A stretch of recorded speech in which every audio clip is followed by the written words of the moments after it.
Welcome, everyone. It is 5 o'clock. I will keep an eye on our waiting room and continue to admit folks as they join. But since it is 5 o'clock, we're going to go ahead and start. Welcome, everyone, to the author talk with Bill Bleyer about the sinking of the Steamboat Lexington on Long Island Sound. Good evening. I am Carla, the Assistant Director of the Stonington Free Library. I want to thank everyone for joining us this evening, and I'd like to give special thanks to Bill for presenting this information and for all the work he has put into it. I also want to thank the rest of our staff and volunteers for their support in organizing this event, including my colleagues at Mystic and Noank, Waterford Public, Otis, Bill Memorial, and Groton Public Libraries for co-sponsoring this event this evening. As I have mentioned, we ask everyone to keep your microphones muted, and this will minimize disruptions during our presentation. Over the next hour or so, Bill Bleyer will share his book, The Sinking of the Steamboat Lexington on Long Island Sound. Tonight's event springs from a talk that we had a couple of years ago when our frequent library speaker and faithful friend of the library, Stuart Vise, shared his research into the Steamboat Hotel, which was located here in Stonington. During the days of the Steamboat Hotel in 1840, when Stonington was a transportation hub, the Steamboat Lexington tragically sank in Long Island Sound. As I mentioned, there will be a time for questions and answers at the end of our program, either by typing in the chat or by unmuting your microphone at that time. Now, Bill Bleyer is here to share more about the major maritime event that was the sinking of the Lexington. He spent 33 years as a staff writer at Newsday, specializing in history and maritime issues. He's the author of 6 books on Long Island Sound history, with 2 more in the pipeline. Tonight's speaker also has taught history, journalism, and economics at Hofstra University and the Long Island Naval Architectural College Webb Institute. And now I would turn it over to you, Bill. Thank you, Carla, and thank you to the other 4 libraries that are joining in. Let's jump right in. Let's go back to the bitterly cold afternoon of Monday, January 13th, 1840, when approximately 150 men, women, and children board the Steamboat Lexington headed for Stonington, Connecticut. As you can tell from the picture of the cover of the book, they never made it. Only 4 of the people on board survived with pretty amazing survival stories. It remains the worst disaster in the history of Long Island Sound. Was something akin to the Titanic of its era and generated huge public interest at the time. Unfortunately, people sort of forgot about it over the years. It was eclipsed by more even disastrous accidents like the sinking of the General Slocum in the East River and the Titanic in 1912. So at this point, only small groups of people know much about the Lexington. They tend to be maritime historians. They tend to be scuba divers who like to go on very dangerous, difficult dives. The biggest amount of people that know about the Lexington are collectors of Currier and Ives lithographs, because the one you see on the cover of the book was done by Nathaniel Currier when he was out on his own, and it made him world famous. So the Lexington was built by a famous maritime monopolist. Okay, and here's a map. The Lexington would have left New York City all the way on the left of the map and coming out to you in Stonington all the way up in the upper right corner. So this is Cornelius Vanderbilt, who is a monopoly in steamboats and then later in railroads. He starts out with a lowly little sailing vessel in Staten Island, transporting people to New York and back, gets involved in steamboats, becomes a steamboat captain, invests in steamboats, creates his own steamboat line to compete on the Hudson. And he's a ruthless competitor and a brilliant marketer and an innovative engineer. And he does so well competing with his much bigger competitors on the river that they actually pay him $5,000 to go away in 1835. And Vanderbilt's fine with that because he wants to move out onto Long Island Sound, which is a growing market. So he takes that $5,000 and a lot more money and decides to build the Lexington. So this is what it would have looked like before the fire. And it was a unique vessel, unlike any other steamboat built before or after. Vanderbilt sees a book with plans to build for building bridges, and one of them shows an arched sort of decking rather than the flat deck of most steamboats, which would make it stronger. He also sees that the plans show for like boxwork, kind of lattice work structure to support the deck rather than heavy wooden construction. And Vanderbilt reasons that building a boat that way would be lighter, stronger, and faster and more economical than anything else out on the water. So he carves a half model, which is a side view of the Lexington because there's no blueprints back then, takes it to a shipyard co-owned by his nephew Jeremiah Simonson in Lower Manhattan, and says, "Build me this boat, spare no expense." He goes, "I want the fastest, most luxurious, safest boat on Long Island Sound," and that's what he gets. Besides the innovative construction, most of the steamboats back then had 2 paddle wheels, 2 steam engines to power them. And Vanderbilt reasons that if he could get one much bigger, 50% bigger steam engine, he could increase the size of the paddle wheels and save money by only having to fuel 1 steam engine. So that's what he does. He goes to the West Point foundry up in Cold Spring on the east side of the Hudson. This is later than 1840, but this is what it would have looked like. And they build him that steam engine. And by doing that, he has the Lexington. If you look at this compared to other steamboats, the paddle wheels are 24 feet in diameter, 50% bigger than the other boats.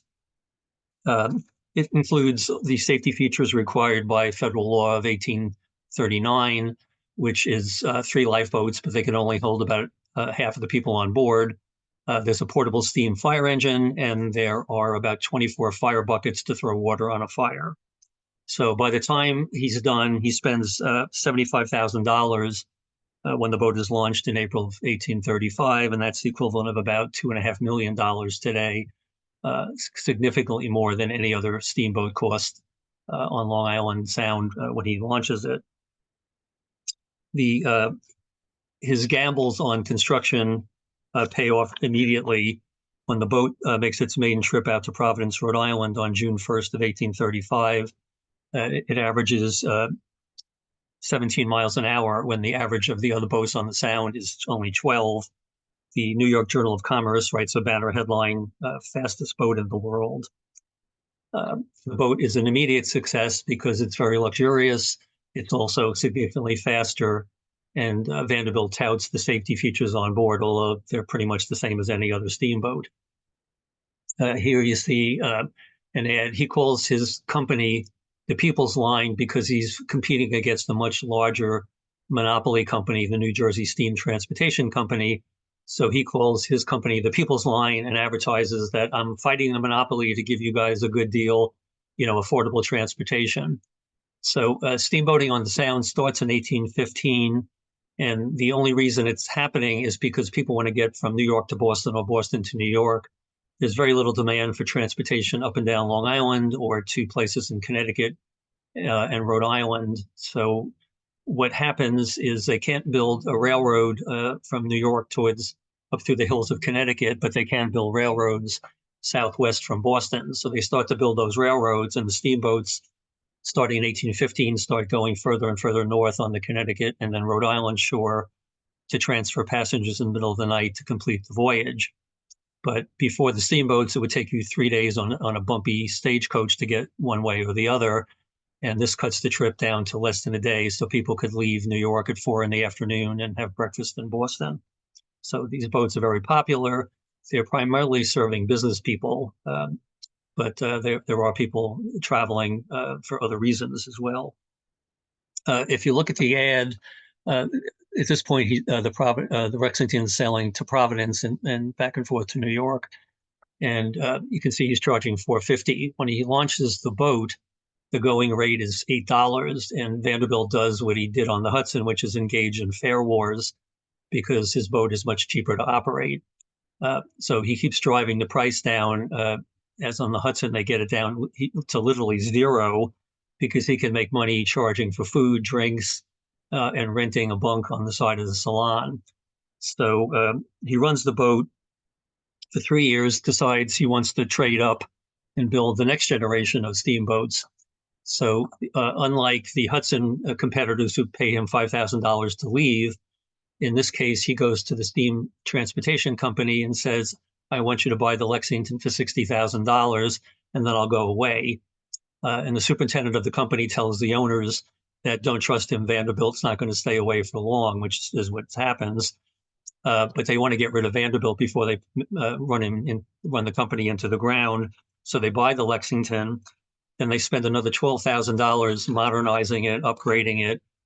The primary change is the Lexington has been burning wood in the boilers, and they convert it to burn coal, which burns hotter, which means the boat can go faster and more economically run. And despite the higher heat, coal is less likely to throw off sparks and generate a fire. Burning coal becomes controversial in the aftermath of the disaster. An interesting part of the deal is this is Jacob Vanderbilt, Cornelius's younger brother. He has been running the Lexington for his brother, and he's a notorious, extremely competitive captain. He will do anything to beat his rivals into port, including ramming them out on the Sound. Because of this, when the Steamboat New Jersey Steam Transportation Company buys the Lexington, they build into the agreement that Jacob Vanderbilt will remain as captain, even though the boat's no longer owned by his brother. So he would have been on board on that fateful night, except he calls in sick with a head cold. So the company assigned George Child, another one of its captains, to run the Lexington. So they load about, the contemporary accounts say there were 143 people on board. I've identified up to 150, but there could be some double counting. But there's about 35 crew, and then you have passengers from as far away as England and New Orleans boarding. There's a lot of cargo. The primary cargo is 150 bales of cotton stored on the main deck, and that will become important and also controversial later. There's all kinds of general cargo, some wagons and things, and then the other important cargo is $25,000 in gold and silver coins being sent to the Merchants Bank in Boston. So the most of the people on board are traveling for business, but you have some other interesting people. This is Charles Follin, who's a professor of German literature at Harvard. He's also an architect, and he's also the pastor of a church in Lexington, Massachusetts. So he has become the pastor of that church and designs a new church for them. And he's actually traveling back to Boston to go to Lexington for the dedication of his church, and he won't make it. There's two prominent comedy actors from Boston, Charles Eberly and Henry Finn, heading home after doing a tour in the New York area. You have Mary Russell, who was married the day before in New York. Her family doesn't know about it, so her husband is staying in New York to work. She's on the Lexington to go home and tell her family that she's a bride, and she will unfortunately be a bride only for one day. Alice Winslow and three of her male relatives are traveling back to Boston to carrying the coffin of her husband, who had just died recently in New York, for burial. None of them will make it. It's interesting, there's 4 ship captains from ocean-going vessels traveling as passengers because they're going home between voyages. One of them is 24-year-old Chester Hillard from Connecticut, and he will play an important role in what happens later. So the Lexington was not supposed to sail that night. It was supposed to sail on Tuesday, but it's the strongest boat in the fleet because of Vanderbilt's design. So the company moves it up a day, which means a lot of the regular crew who live in Providence miss the trip and are replaced by other fill-in people from the company. But there's ice. It's one of the coldest winters on record, and there's ice on not only Long Island Sound, but on the East River. But the Lexington plows through that successfully. gets out to the Sound, and about 6 o'clock, they're off the central north of central part of Nassau County, Port Washington area, and they serve dinner. The boat is full, so they have to have two seatings starting at 6 o'clock. And people on board, if they paid the extra 50 cents, would have a choice of mutton with boiled tomatoes or baked flounder and wine sauce with rice. People have their dinner. People like Chester Hilliard, who have paid for a bunk after they eat, to go into their little bunk curtained off from the main salon and prepared to go to sleep. Everything is fine until 7:30 p.m. The boat is now off the Huntington area. Part of the crew is a full-time pilot named Stephen Manchester, who's responsible for overseeing the wheelhouse, steering, and speed of the vessel.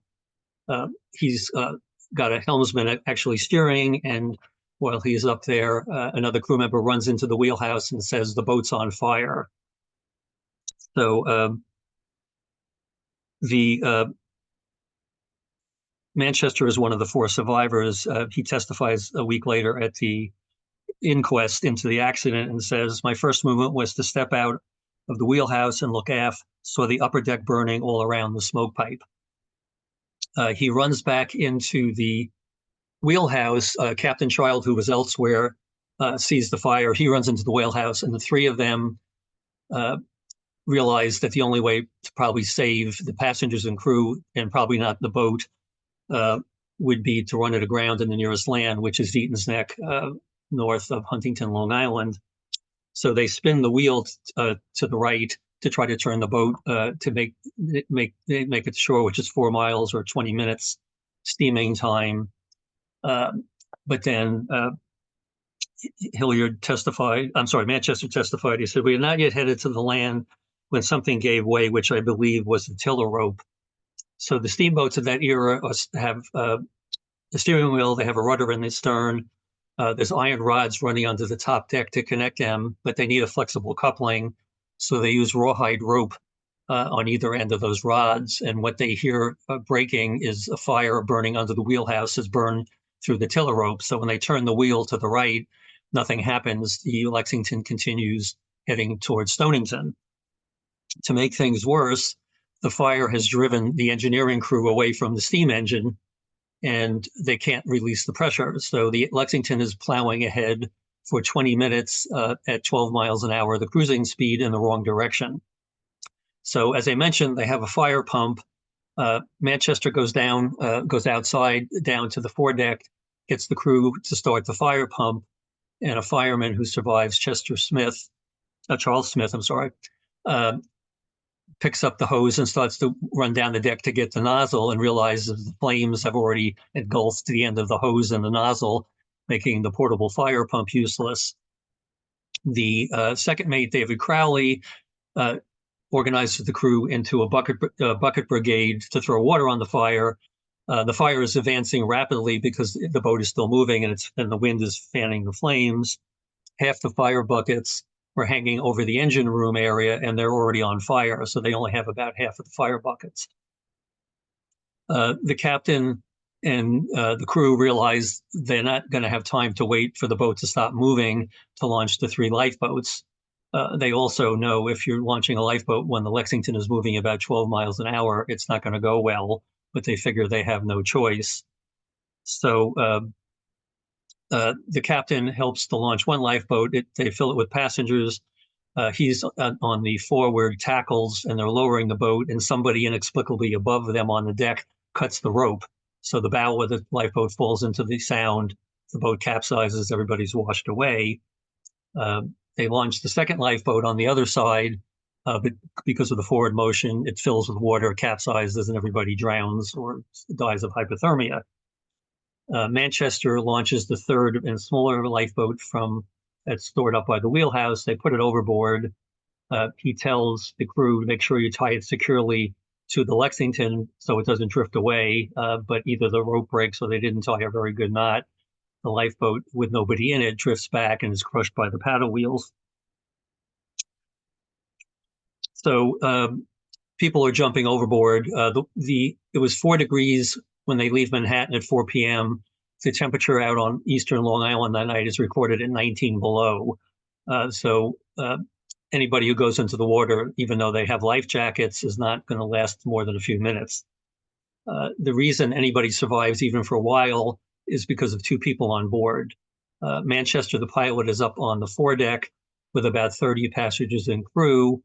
He tells them to wait and stay there, and they manage to keep the fire at bay by throwing water on the deck, and the forward motion sort of pushes the flames back instead of advancing. But he says the fire is so hot that it's burning their feet from the heat under the deck. But he says wait until the fire. Wait till I'm sure that Lexington will sink before we go overboard. He directs everybody to build a raft out of luggage and whatever else they can find. When they put that overboard, it just breaks up and drifts away.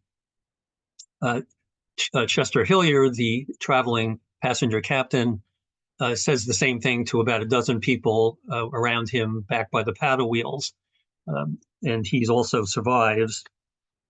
So he said he tells everybody to wait till the vessel stops moving, which is about after 20 minutes, about 8 p.m. And then he testifies, I recommended to the few deckhands and passengers who remained to throw the cotton overboard. There were perhaps 10 or a dozen bales thrown overboard. So he gets on one with a fireman named Benjamin Cox. Charles Smith, the fireman who couldn't get the fire pump to work, goes overboard about the same time on another cotton bale and ends up on a piece of the paddle wheel guard that's larger with several other people, and he survives. This is a Harper's Weekly illustration of Captain Hilliard on with fireman Benjamin Cox, and he said at the testimony, he said, we placed ourselves one on each end of the bale facing each other. This was just after 8 o'clock by my watch, which I took out and looked at. They're lucky. They pushed the bale overboard, and their feet have to be in the water to keep it stable, but otherwise they're dry. He said it was so cold as to make it necessary for me to exert myself to keep warm, which I did by whipping my hands and arms around my body. About 4 o'clock, the bale capsized. So the two of them managed to get back on the other side of the bale, but now they're soaked from head to toe. Hilliard continued, he said, for the last half hour that he remained on the bale, he had been speechless and seemed to have lost all use of his hands as he did not try to hold on. I rubbed him and beat his flesh and used otherwise every effort I could to keep his blood in circulation. Then the bale coming broadside to the sea, it gave a lurch and Cox slipped off and I saw him no more. So David Crowley goes overboard. He's lucky he's got his own cotton bale. So he doesn't have to put his feet in the water or worry about the bale turning over, but it creates a different kind of problem. Meanwhile, Manchester is on a cotton bale with one passenger named Patrick McKenna. Similar situation to Hilliard. McKenna was in the water, so when Manchester fishes him out, McKenna's already in trouble from the cold, and he doesn't survive long and just becomes unconscious and falls overboard. So as the boat is traveling down, it ends up sinking between Port Jefferson on Long Island and Bridgeport on Connecticut. Captain Manchester decides about midnight that the Lexington is going down and tells everybody to grab a cotton bale, grab whatever they can that would float and go overboard. So he's on board with this passenger, but as the ship is floating east with the current, people on both sides of the sound see the flames. Boats on both sides try to get out, but it's low tide, and ice is built up so much in the entrance to the harbors that they can't get out of their harbors.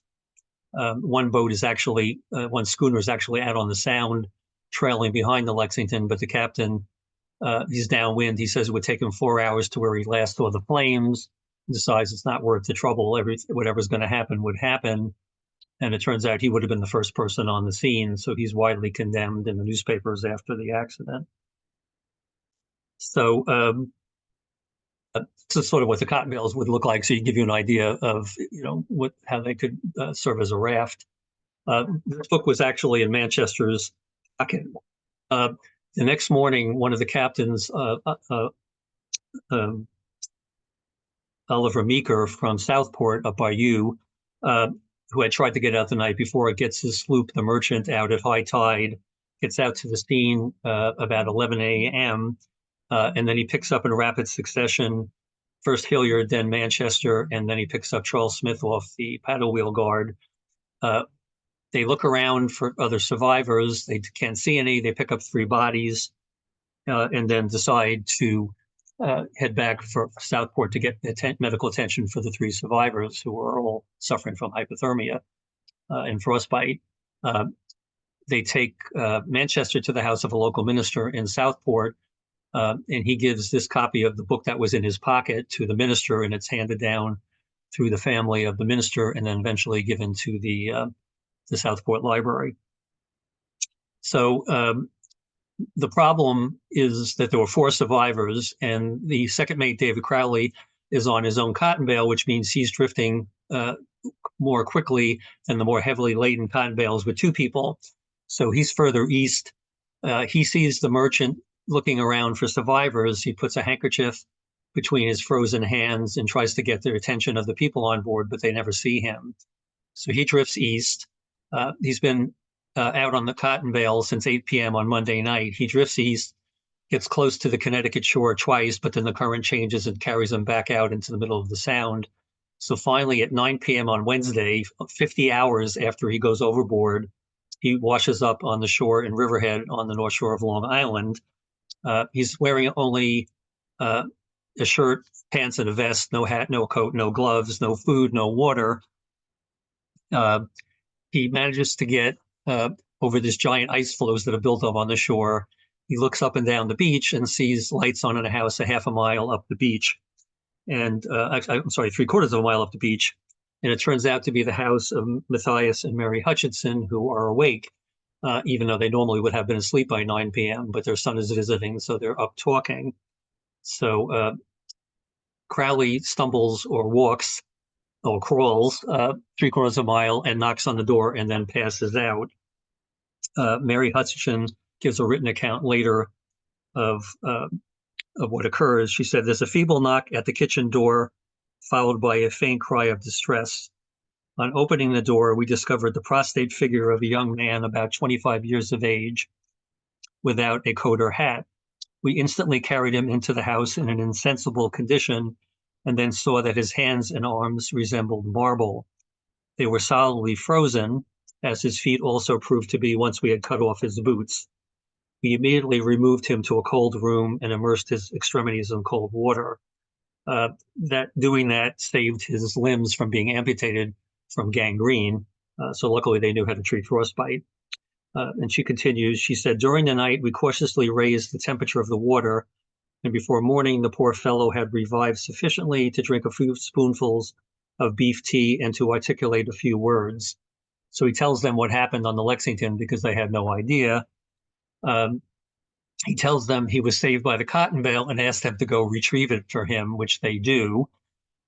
He is so injured by his efforts and the exposure, he can't leave to go home to Providence for 9 months. A doctor comes the next day after he comes ashore, checks him out, amputates 1.5 toes, but other than that, he survives pretty much intact. He keeps his cotton bale in Providence till the Civil War breaks out 20-something years later, and then the price of cotton soars because the Confederacy is not shipping cotton to the North. It sells it for $400 or the equivalent of $9,000 today, and it's made into uniforms for Union soldiers.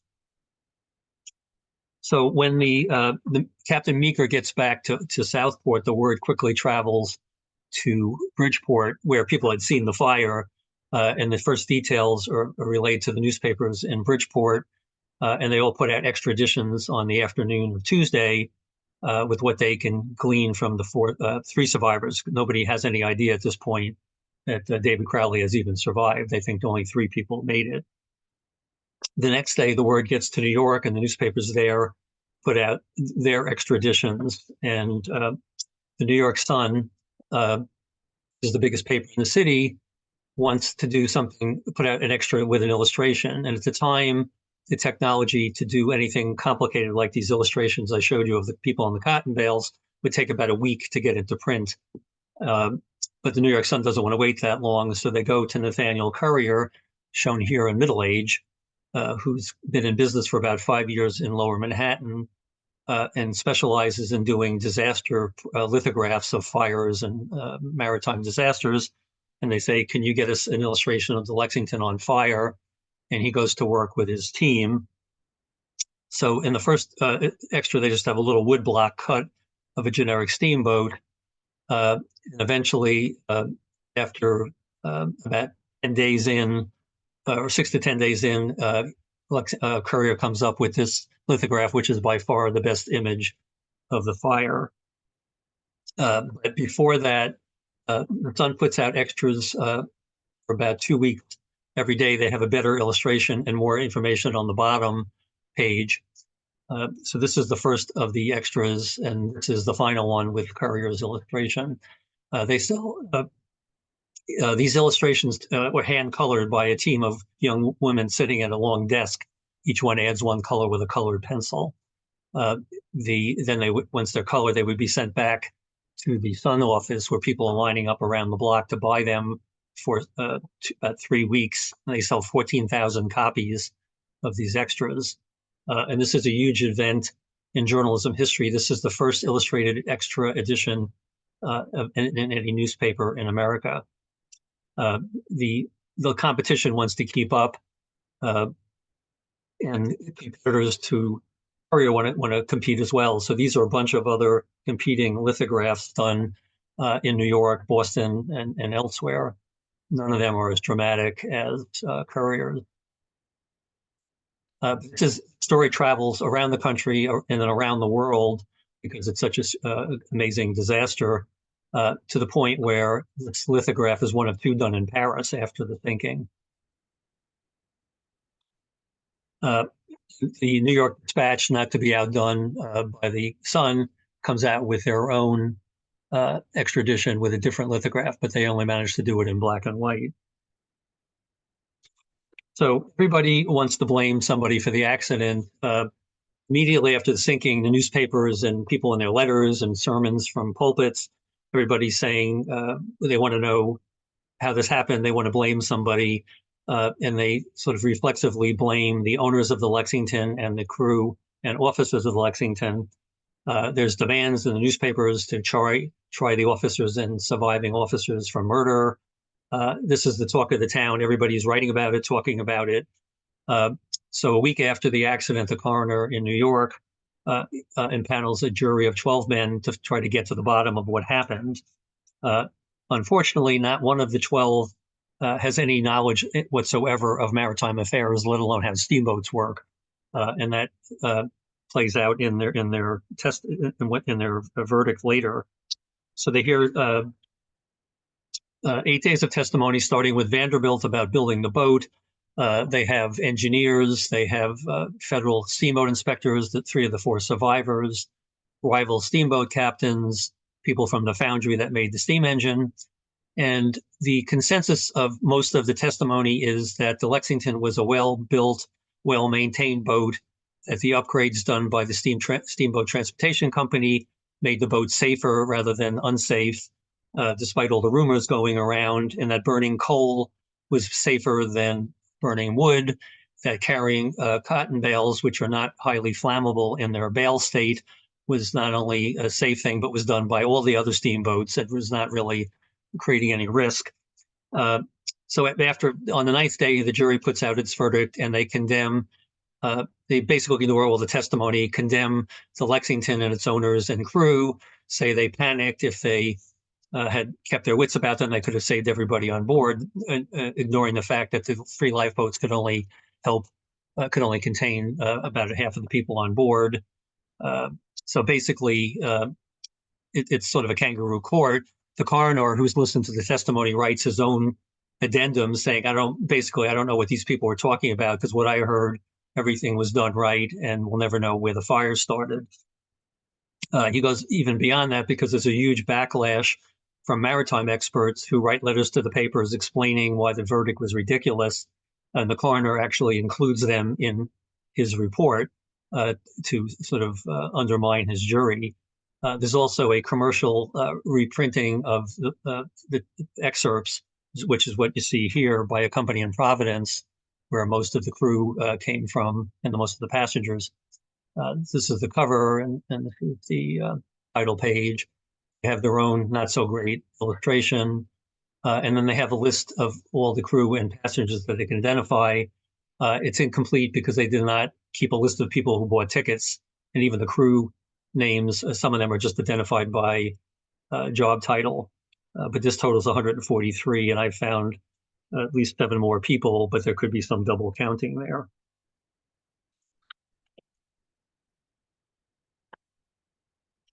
So with all this backlash, you would expect there to be repercussions, and there were. Congress immediately starts to pass or debate bills to toughen the Steamboat Safety Act of 1839. They don't actually do anything for 12 years because the majority of the people in Congress aren't convinced they have the legal authority to further regulate interstate commerce more than they have. The cries for charging the surviving crew and owners of the company with murder doesn't go anywhere. I'm presuming that the prosecutors actually read the full transcript of the inquest and realized that there was nothing done wrong to warrant any kind of criminal prosecution. There was civil lawsuits. The law at the time said anything shipped on a steamboat or any other vessel was shipped at the shipper's peril. So if a steamboat sank, it was the person who had shipped the cargo. It was their problem. But a lot of people sued anyhow, including particularly the bank that lost $25,000 in gold and silver coins. They take the case all the way to the Supreme Court and win. The justices say, yes, the law holds the shipping company, the vessel company, harmless, but in a case of negligence, it should be the responsibility of the shipping company. And then referring back to the inquest report, say that the owners and crew of the Lexington were negligent, even though the testimony showed otherwise. So the law was changed. The bank got its $25,000 repaid, and that is now the law of the land. So if you lose anything shipped on a boat or a plane, the company shipping it is liable for the damage.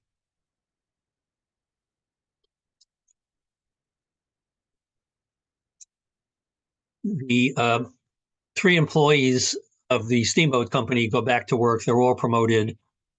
David Crowley, the second mate, who you see here, is promoted to captain. Charles Smith is promoted to chief engineer. The pilot, Stephen Manchester, is promoted to captain. And they all have fairly successful careers going forward. Crowley is very popular because the story of his survival is so amazing. People want to sail on a boat that he's running. He's also known as a very personable captain who, will chat and talk to the passengers. But he will never, ever talk about the Lexington disaster with anybody on the boat or otherwise. But after 12 years of being a captain, he commissions this portrait from the 2 best artists in Providence who do a pretty remarkable job. And it's hard to tell, but it's also a unique portrait. If you look down here, he has them include the burning Lexington on the right side. And over here, you can see Crowley on his cotton bale in his shirt sleeves. So you'll probably never see a portrait like this again. Crowley, as Carla mentioned, spent a lot of time at the Steamboat Hotel. Thanks to the research of Stuart Vicey from the Historical Society, we know he marries the daughter of the owner of the hotel, who cheats on him. They get divorced. They have 2 children. He gets married to his second wife, Sarah, who leaves him to live on Nantucket apart from him. So he's not particularly lucky in love. But they have a successful career, and he works till about 1890 running steamboats, and then he goes ashore, becomes a baggage master for the company, and then retires around 1890. And shortly after, he's on a train traveling west down the Rhode Island coast. The train wrecks. Several people around him die. Others are seriously injured. He has a small cut on his head, which gives rise to yet another round of newspaper coverage that nothing can kill David Crowley of Lexington fame. So he dies in 1900. Unfortunately, he has Alzheimer's at the end and dies in a mental hospital. Charles Smith, the fireman, likes to talk about the Lexington. So he will go to the Providence Journal every time there's an anniversary and retell the story, and sits for an artist to do this illustration of him around 1900, and he will die 10 years later. 6 of the people from the Lexington, including Smith and Crowley, and 4 of the people that died, including the captain, George Child, were all buried in the North Burial Ground in Providence. I went up there to take pictures of the headstones and found David Crowley's headstone was broken in 3 pieces. So last summer I organized a fundraising campaign to restore it. And this is halfway done. Final product is even nicer than that. This is Charles Smith's headstone, and this is Chester Hilliard, the passenger, who survived, and a lot of them mention the Lexington on their headstones or the memorial stones because most of the bodies weren't recovered. Hempstead was the chief engineer. His body was recovered. He's buried in Greenwood Cemetery in Brooklyn, and he actually includes the sculpture of the Lexington on fire on his headstone. So after the sinking, there's multiple attempts to salvage cargo starting in 1840 all the way as late as 1850. They bring up anchors, they bring up some of the cargo, they bring up a section of the hull that they display at Battery Park in the city. In 1842, they actually bring the whole Lexington up, but it's not supported properly. It breaks in half, and the paddle wheels fall off, and it drops back onto the bottom of the Sound. This is the company that paid for the salvage because they were the ones who shipped the coins to Boston, and the bank wanted their money back. This is actually one of the diving bells used in the salvage, which is now outside a library in New Jersey where the salvage company was based. So Lexington is, after 1850, is left on the bottom of the Sound, untouched until 1982. Clive Cussler, the adventure book author who likes to find real shipwrecks, decides to go look for the Lexington, and he does some research. He goes out with a dive team in 1982. They use side-scan sonar and a magnetometer. They locate a wreck, and then he sends a team out the next summer and puts divers down in the water. And one of them, Robert Watts from Smithtown on Long Island, who's a commercial diver and dive shop owner, he's the only one of the team who actually gets down there. And this is pictures he took with very bright dive lights, and the visibility down 110 feet is pretty bad at this point in Long Island Sound. So you can see his light and a little bit of wreckage illuminated. He comes up with a piece of timber that's dated by the Woodhull Lab back to the 1830s, so they know they found the Lexington. He also comes up with a few other fragments, and he goes back later on his own. This is what he looks like now, and this is the best artifact that he's brought up, a piece of wood with a bronze pin in it.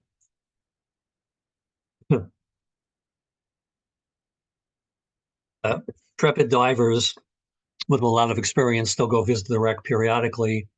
This is one about 20 or 30 feet down on the anchor line, and you can see the visibility is already pretty bad. And this was pictures that the diver John Beninati took. You can see one timber there, another timber here.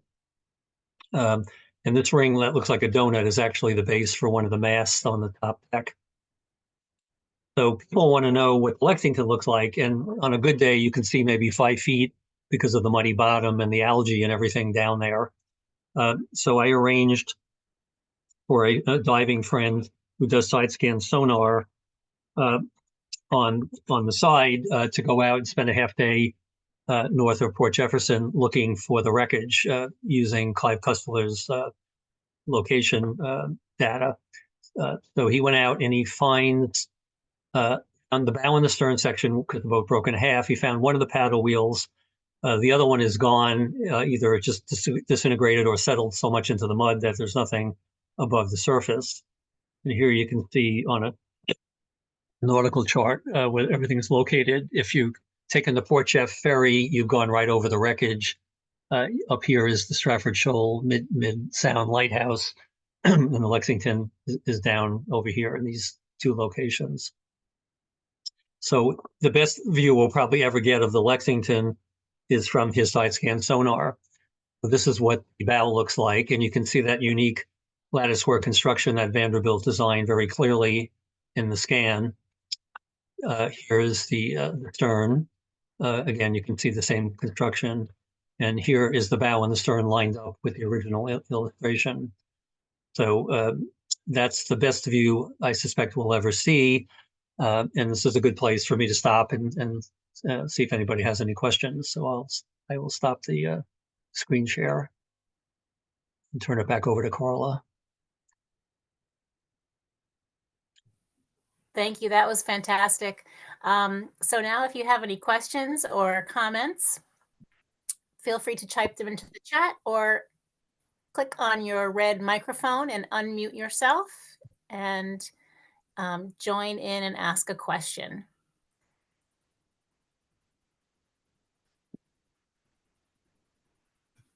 We have some applause and some other kudos. Great presentation.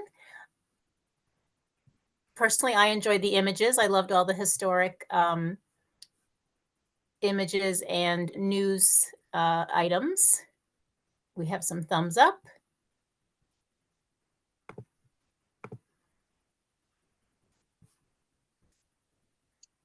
While we're waiting, I will do a quick commercial. The book is available, at multiple online sellers, Amazon, Walmart, etc. Anybody who's really into the story and would like a signed or inscribed copy can email me at billbleyer@gmail.com, and I can tell you how to get one. And we do have a question here in the chat. Where do you do your research? Okay. A lot of the research for this book was contemporary newspapers in New York, Connecticut, and elsewhere around the country. A lot of the information came from the inquest report because that 8 days of testimony just provided a huge amount of information. There's also letters where people wrote about either seeing the fire on the Sound or the aftermath. There were a lot of church sermons about the Lexington. Some of them saying it's an act of God, some of them blaming the owners, and I found a lot of them online. I've actually started to collect a lot of artifacts, so I have half a dozen newspapers from the time. I have 3 or 4 of these sermons. I have the coroner's report. And some of the research was interesting. The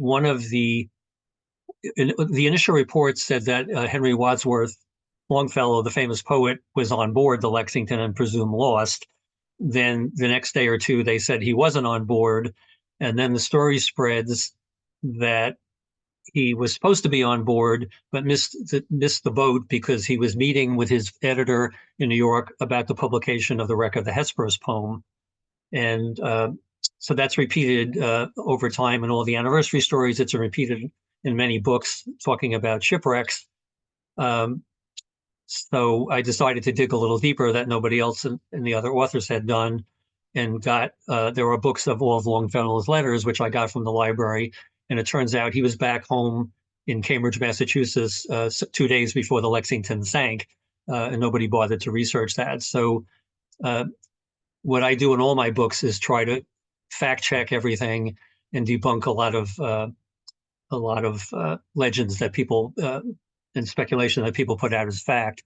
So, every time I would read something, I would try to track it down somewhere. But it was basically newspapers and the coroner's report, I guess, were my primary sources. Somebody's asking about the cemetery. Um, there are 6 people in the North Burial Ground, which is the oldest cemetery in Providence. Uh, and there are people scattered all over the place. There's a Long Island researcher, friend of the diver Bob Wass, who has made it a hobby to research the Lexington, but also to go find all the graves. And at last point, I think he's up to about 40. Um, Only 15 bodies were recovered. The other 35 are just headstones placed in the cemetery by a family, even though the body's not there.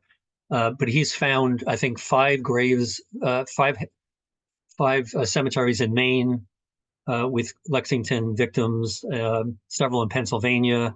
Most of them are in Massachusetts or Rhode Island. But if you get my book, I have a list of all the people on board and the ones in all the cemeteries where everybody is either buried or there's a memorial stone if you want to, and pictures of most of the headstones as well. And we do have a copy of the book at the Stonington Free Library as well, if you'd like to take a look before you purchase one. It's available for checkout. And we have some more. Thank you, Bill, for a fascinating historical discussion.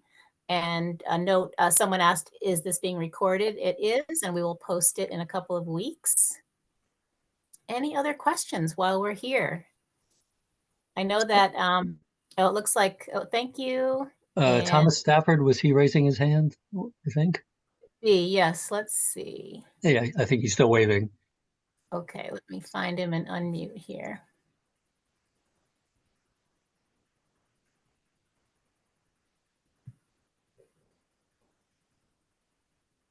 And in the meantime, what other books have you written? I have, this is my 6th book. I left Newsday in 2014 primarily to write Long Island history books. I've done Long Island in the Civil War, Theodore Roosevelt's home at Sagamore Hill, a book about the Fire Island Lighthouse, which is the most important lighthouse in the country, a full maritime history of Long Island, a book on the Culper Spy Ring, which actually has a Connecticut component. And then this is number 6. I'm working on a book on Roosevelt's family sites in New York City.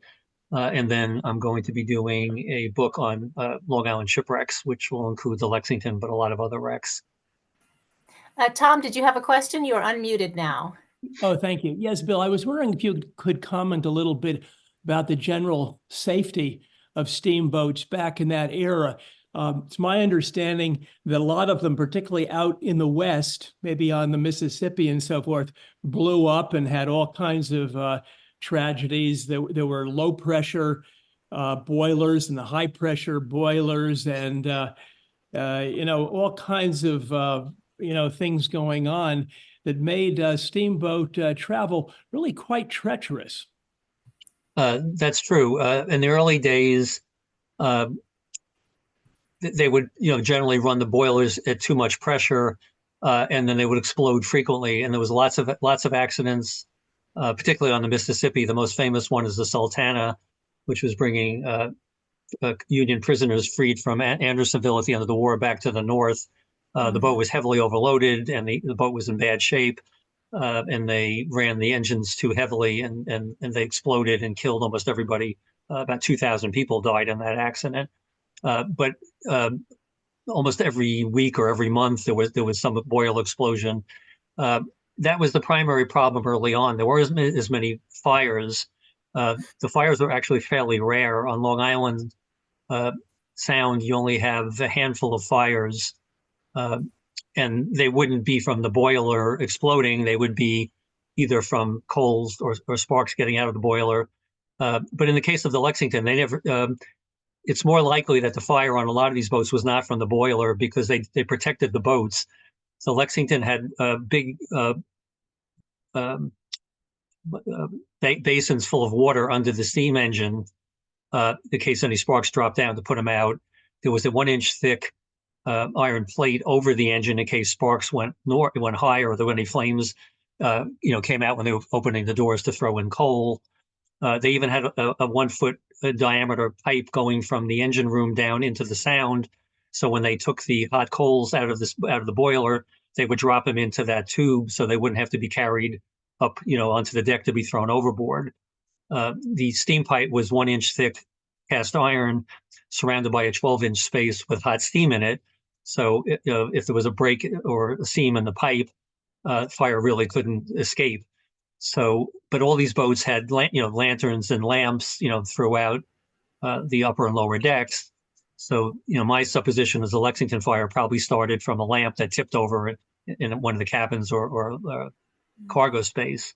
So you have a few fires. There was a lot of most of the Long Island disasters were fires, but more often boats sinking or running aground in collisions or running up on the rocks in a storm. But the reason Congress passed the Steamboat Safety Act of 1839 was because of all those explosions, and they required put a lot of requirements in for boilers, set up a system of federal steamboat inspectors who had to inspect the boats and particularly the boilers. So the boiler explosions sort of had tapered off, by the time the Lexington was out there. And we do have another question about the schooner R.H. Daly that was crushed by ice in 1887 off Old Saybrook, Captain Daniel Crowley. Do you have any thoughts on that? I don't, because I haven't really done a lot of research on Connecticut wrecks. I don't know if I have no idea if Daniel Crowley was related to David Crowley, so I really can't help you there. Somebody's asking about Chester Hilliard after the Lexington. He was the one survivor who didn't work for the steamboat company. He goes back to New Orleans, goes out to sea again as a captain of ocean-going vessels. Then he comes ashore and sort of becomes, an administrator, baggage master for his company, and lives to a ripe old age. Cannot find a lot of information about him. In terms of, I'm not sure he ever married or had children. No, actually, I'm sorry. He did marry and have children. I have all that in the book, but I don't have it at my fingertips. But we don't know too much about Manchester. He becomes a pilot, a captain for the company, he works for a while, and then he goes out, he gets married and moves out to Chicago, which is, but there's no information. His obituary in the Chicago papers doesn't say whether he is still working on steamboats on the Great Lakes, so we don't know much about him. Crowley, even in Crowley's obituary, that never said he was in the Providence papers, didn't say he was ever married or had children. So it was Stuart Vicey from Stonington who really filled in pretty much everything I could find. All I could find in the papers in Providence were about him retiring, about the train crash, and then when he died. So his two marriages and everything after that was all because of Stuart Vicey's research. And there are a lot of Crowleys in the Stonington area, so I take it there are. Yeah. He did have David Crowley had two sons and a daughter. The daughter did not live beyond childhood, but the two one of the sons I know had a family and had children, so there could be a connection there. Great. Any other thoughts or questions before we wrap up for the evening? Thank you all again for joining us. And again, we do have the book at the library if you'd like to borrow it with the library card. And I believe the other libraries may have copies as well. And thank you again to Mr. Bleyer and all of our partnering libraries for a very informative and relevant topic conversation. Yes, I see Waterford has a copy also here. We're getting lots of applause and thumbs up. So let's see if there's one more comment. Thank you. This was very interesting. And if there's nothing else, we can close up for the evening and be glad that we're not floating in Long Island Sound tonight.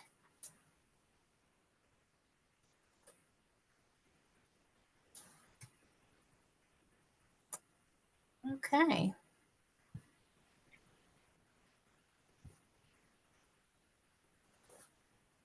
Well, thank you all again, and hopefully we'll see you at our next upcoming programs through Stonington Free Library.